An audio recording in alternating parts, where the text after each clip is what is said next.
مسكح لقو تدعاليو إلا انكرش وامان مروق لقو شقيو إلا انقروحي وامال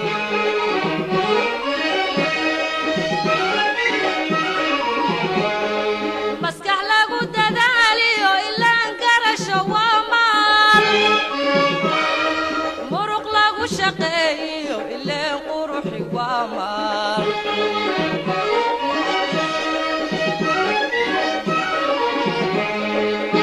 مرتيي مقوران تاريخ للصمري شيكا معنيسي حمر ومدافان وانا لقم مرمان مالكي دلكن يكرتدي مدني مدان لبادبا كوميسنو مرساديو بدديو هاود كايسكو موغدو حمر ومدافان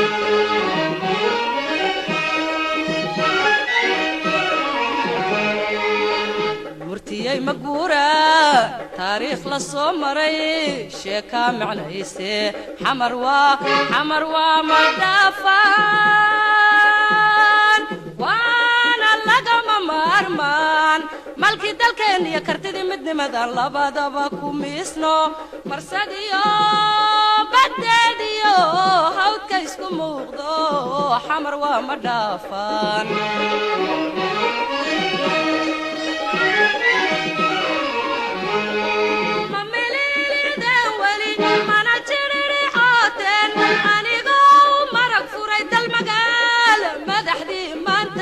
قلنت مقدشو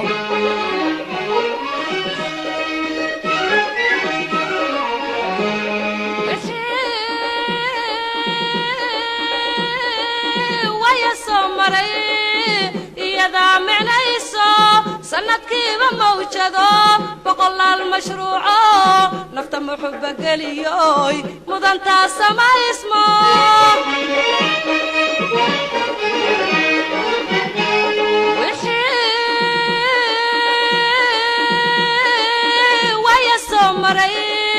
يدا معنيسو سندكيبا موجدو بقول المشروع نفط محب قليوي مدنتا سما اسمو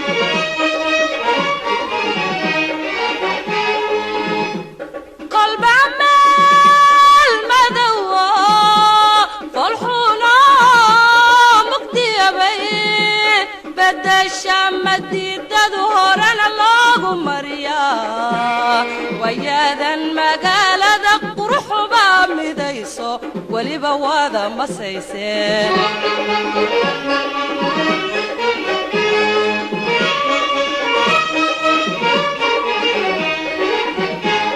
قلب عمال مدوو فالحونا مقديبي بدا الشام مديددو هورنا لوغو مريا وياذا مقالة قروح بامديسو وليبا واذا مسيسي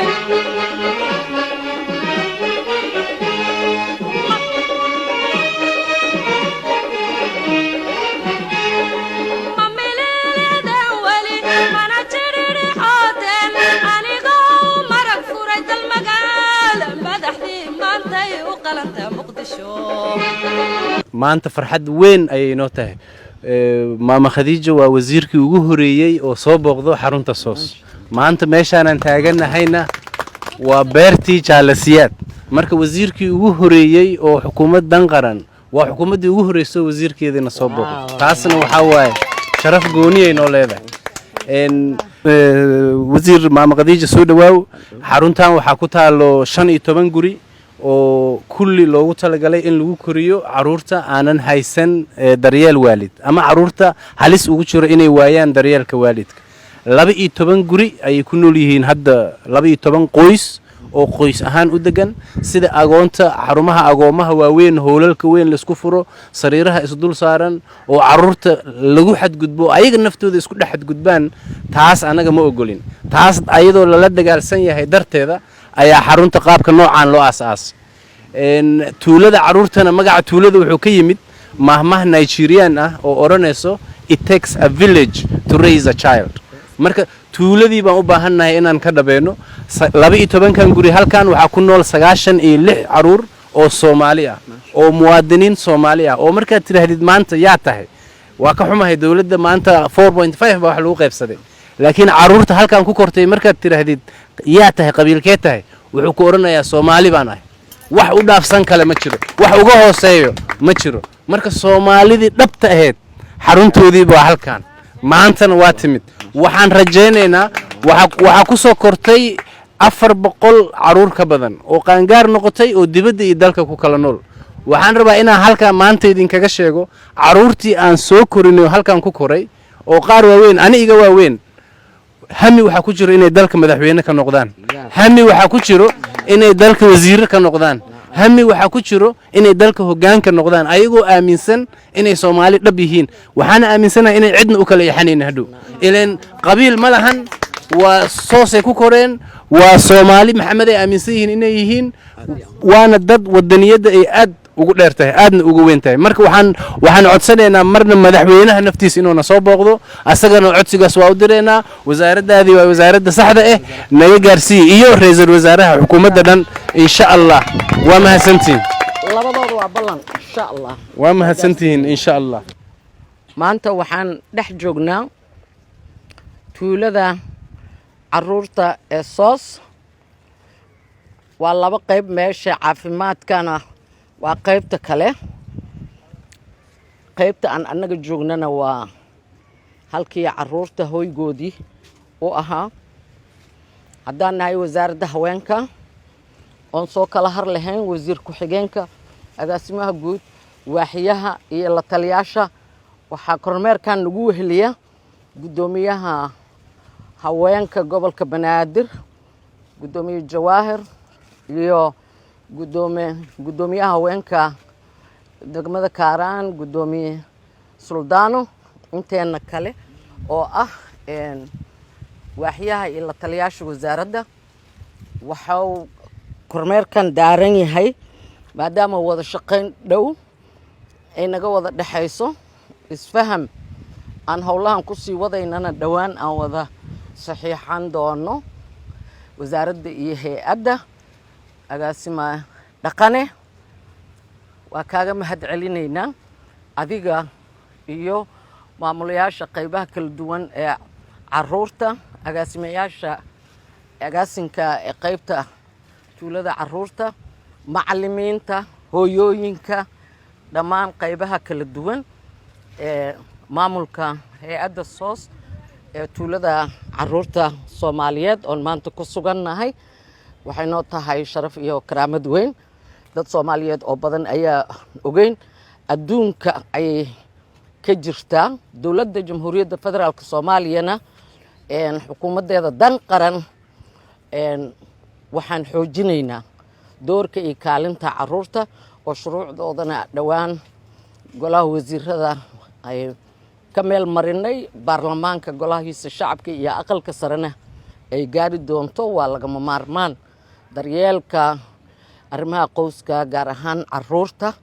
muhiimad gaar ay noo leedahay qorshahaasaan ku wada shaqayn doonaa iskama imaanin shaqaa ku dhex jirta imaashaheena oo muddo ani waxaan ahay dadka aan dalka ka bixin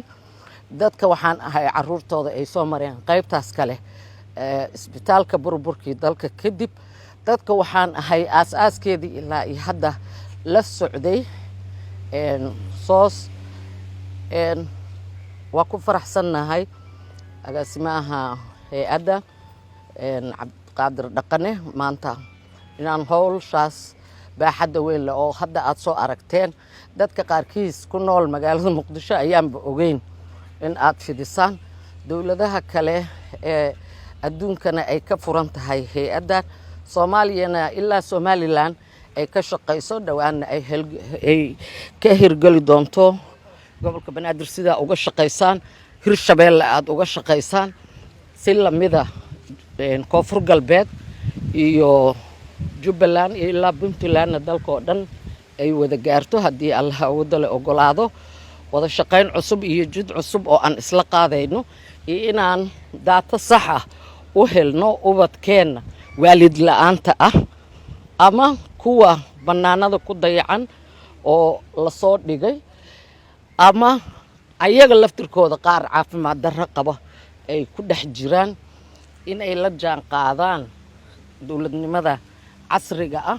shalay dowladaa samaysay meesha hadda aan taagannahay cambahan iyo beerahan waxay ahayd aasaaskii iyo xarig jarkii madaxweynihii hore ee Soomaaliya jamhuuriyaddii dimuqraadiga ahayd maxamed siyaad barre ilaahay naxariistii janno ha siiyo micnaha geedaha hadda cambaha aan hoos joogno ama dhiraynta guud ee ay halkan ka muuqato quruxdeeda oo barnaamijyadii dowladda iyo kuwii hobolada qaranka lagu dhex samaysan jiray ay geedahani geedmirood ay ka dhex muuqdaan waxay ahayd inaan ilmaha quruxda keliya fiirsanin ee ay waxay intay dhex socdaan ama ku dhex nool yihiin guri walba hortiisa laga helo qajaar noocaas u baxa oo taaganaa ka jira yaanyadii basbaaskii iyo halkana laga goostaa cambihii waa kan marka intaa iyo in laga sii kordhiyey ayay mudan yihiin intaa iyo in ka badan oo xarumo ah dalka in looga hirgeliyey mudan yihiin caruurteenna markii ugu horreysay aasaaska waxaa la sheegaa in maxamed siyaad wiilkiisa uu halkan ku dhex noolaa ujeeddada meeshan loo sameeyey ilmo waalid la'aan ah waaye laakiin waxaa loogu talagalay oo loo seexiyey halkan guriga madaxweynaha jamhuuriyadda waad ogtihiin guriga dalka ugu fiican waaye halkan marka uu ku nool yahay cunugiisana waxay la mid tahay gurigii dalka ugu fiicnaa ama tuuladii dalka ugu fiicneed inay ubadkaasi ku noolaanayaan tusaale u ahaayeen maanta waxaan haysanaa madaxweyne xasan sheekh maxamuud mas-uuliyiinteenna waxaa la yiraahdaa ilmahooda waxay geysteen qurbaha Yurub iyo Mareykan jaamacadda uga bartaan wuu taariikhtaas la mid ah u samaysantay in furinta ciidankeena wiilasheena nafurka wiilashiisa kula jiraan wiilkiisa ku garab socdo marka hoggaanka fiican dhaxalkaasu dalkiisa ugu tagaa aan ku xasuusanayno madaxweynihii hore kuna taageerayno hadda madaxweynaha jamhuuriyadda waa mahadsantihiin wada shaqayn wacan